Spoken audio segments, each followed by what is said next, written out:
Most students might spend their holidays visiting family or exploring tourist sites. One local student, however, has chosen a rather unconventional destination for his breaks: Kyiv, Ukraine. This student has asked to remain anonymous to protect the work he is doing in Ukraine, as well as work he hopes to do one day in Russia. So we will call him John Smith. So I went to different places while I was there, and some places are scarier than others. Smith says he has worked on a variety of humanitarian projects in Ukraine, spanning from donating food and appliances to supporting daycare facilities for displaced children. Additionally, he has been involved in roofing and construction projects for those who have lost their homes or more in the ongoing conflict with Russia. The war just makes it so that they need more help. There's just older people who fighting or something, or even died, and so they don't have the same support that they did. Smith recounts the harrowing story of one elderly couple he helped whose home caught fire during a Russian attack.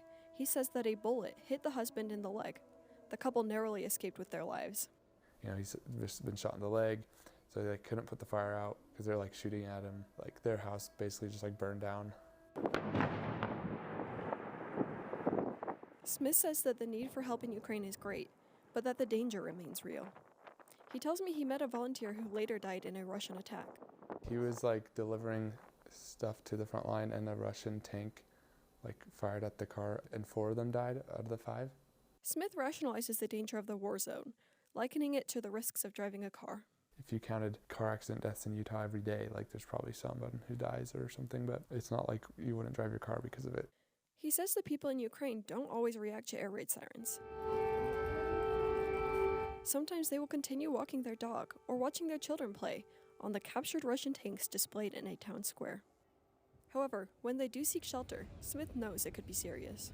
I was worried because usually you don't see people running during an air raid, but this one was bad enough.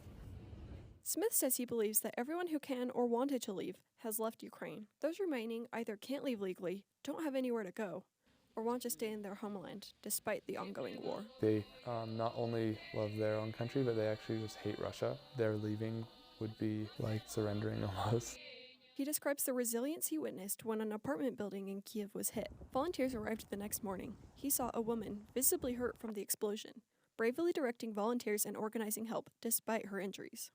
And she had been sleeping when the windows blew in, and she had cuts on her face from the glass, a black eye even. Smith has spent a total of 9 weeks in Ukraine and hopes to return to help as soon as possible while also finishing school. Reporting for Universe Life in the studio, I'm Makenzie Gudmundson.